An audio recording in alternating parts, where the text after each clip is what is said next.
Val being a soul guard is, well, obviously means he's best suited at guarding. However, I do have 2 class builds here that will make him do insane amounts of damage as a tank, but it won't be nearly as much as Morley. We'll get into Morley in a later video. He is completely broken.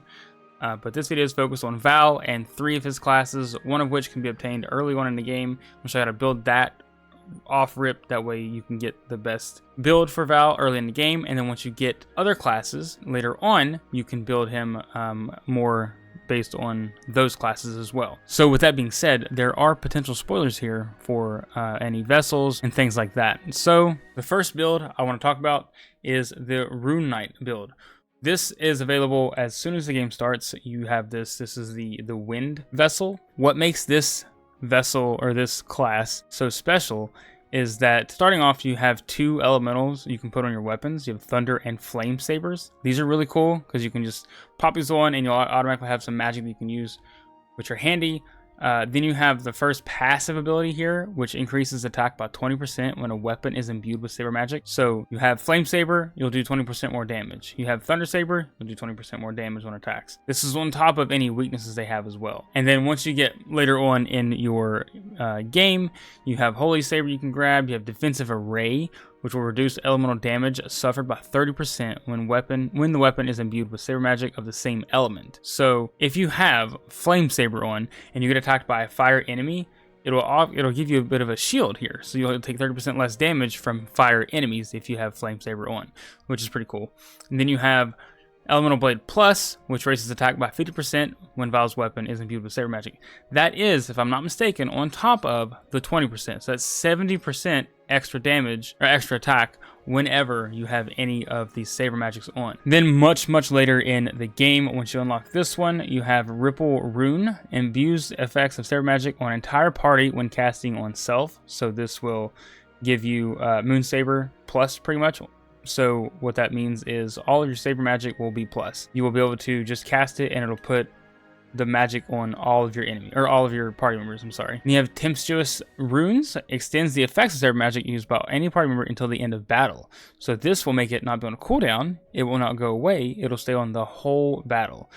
That's actually very sick. For the moves here, you want to have saber magic. You want to have any and all saber magic that you can grab here.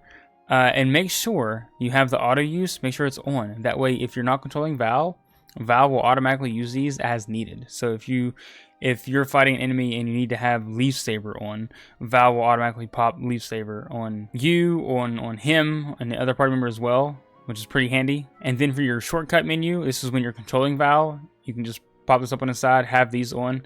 Always try to have at least 1 plus here, because that way it'll just automatically do the Ice Saber plus on the enemies, or on your party members. I don't know why I keep saying enemies. On your party members, which is nice. And you have Dark Saber, Leaf Saber, Stone Saber. You can put these are interchangeable as you need to, so you don't have to have this exact setup that I have here. As far as the ability seeds go, these are important. These can increase your percentage on attack by a massive amount, right? So I have Provoke here because I want enemies to attack Val, just because he has decently high defense anyway. Then you have things here that will boost your attack. So you want to boost your attack as much as you can here. Now at the beginning of the game, I believe you only have 2 slots here available, so and not many seeds obviously. But as you unlock more seeds and more slots, keep boosting Val's attack. So you want things like Triumphant Plus, Strength Sigil Plus, or just Triumphant, or just Strength Sigil. You know, they don't have to be plus. What's nice here is you can have Triumphant Plus and Triumphant, so you get both those. So you get the 50% when at 100% HP, and you have 30%. So that's 45% when you had 100% HP, which is very nice. That really increases the attack. So just boost his attack as much as you can. And again, class abilities, the same thing.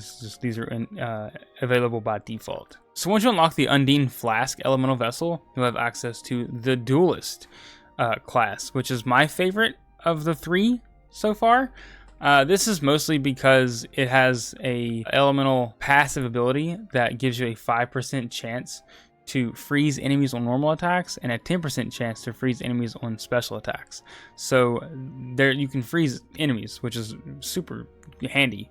And this even works on bosses, I'm pretty sure. It's happened a couple times on a few of the bosses in the game whenever I had this.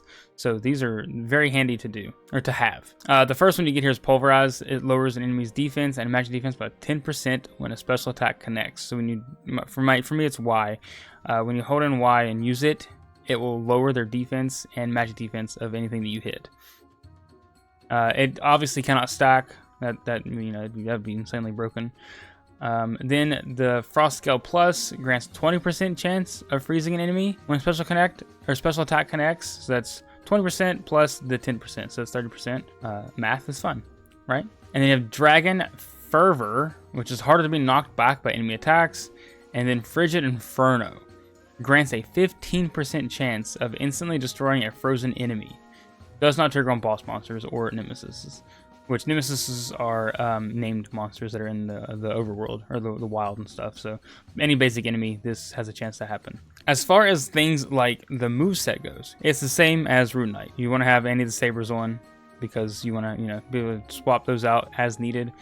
Very handy. Same thing with shortcut. Have whatever you want here as far as sabers go. If you want, even just interchange these as you need. And then for the abilities, again, same thing as Rune Knight. You want to boost the attack as much as possible with things like Triumphant, Strength Sigil, Blade and Scepter Sigil, Blade and Shield Sigils, just things like that. You want to boost that attack as much as you can. As you can see, my attack on the right side is 684, which is insanely high. So for Val's final class, we have the Aegis here. This one is mostly if you want Val to be a tank and take all the damage instead of having the characters take the damage, the other party members. For this, obviously you want to have the Luna Globe. This is unlocked pretty early on in the game. For the moves, you want to have as many of the shield moves as possible. As mentioned before, any of the pluses, they will just give you the elemental resistance to the entire party instead of just one person, as opposed to just like Stone Shield just does one person. Flame Shield Plus will put Flame Shield on the whole party immediately, which is super handy. Also, you want to have Howl Mark here because this will let out a fearsome shockwave that has a chance of drawing an enemy's attention. This is very handy because we want the enemies to attack Val and exclusively Val as much as possible, because that's what this whole build is about. And for your shortcuts, pretty much the same things before. Have your shields, whatever ones you want to use the most. I recommend having the plus just because it does all of them. And then you want to make sure you have a Howl Mark and Protection if you'd like. Howl Mark, obviously, so you can just keep the aggro on the enemies. Protection is handy because it uses the power of Earth to boost an ally's defense. So this will obviously be applied to Val, so you can boost his defense further with this skill. For his ability seeds, what you want to do is give him as much defense percentage as possible. So just boost defense, boost stamina, because that innately boosts defense as well, and boost his HP when you can, because more HP means more survivability. I do have Provoke here, which will more likely to be targeted by enemies, which is pretty nice. On top of the Howl thing that lets you aggro enemies, so most of the enemies should always be attacking Val just by default if you have those your Howl Mark active with Provoke seed on. And then your Peacebringer seed, if you have this, this will assume 30% of the damage an ally takes from an enemy. So if Morley or whoever is getting attacked by an enemy, Val will automatically take 30% of that damage, so Morley's not taking the brunt not taking most of the damage. He's taking 30% less than he would normally, which is handy if they do get attacked. Then for the elemental plot, you have the passive abilities. We have Bastion, which raises defense by 20% when Val's shield is fortified. So when he has any of the shield spells active, he will take 20% less damage. This is regardless. If you have an ice shield and you're fighting like any other element, you'll still have that 20% bonus. And same thing with the Blessed Guard. This one's very useful because it will allow Val to survive with 1 HP if the move was supposed to be fatal. So you have that as like a backup. But it only activates once per battle, so you do need to be aware of that. And then if you have Bastion Plus, will raise magic and magic defense by 20% when the shield is fortified, on top of the 20% already. So you get a 40% boost to defense, and then a 20% boost to magic defense. So those are the three big ones. Much later in the game, even I haven't unlocked these yet. You have the last two here for Lunar Guidance. This will recover 60% ore or 60% more HP when healed during battle, and then the Lunarian Glow grants a 20% chance of nullifying an attack when Val's shield is fortified. So whenever he has any of the shields up with the Lunarian Glow, there'll be a 20% chance for that attack to not even happen.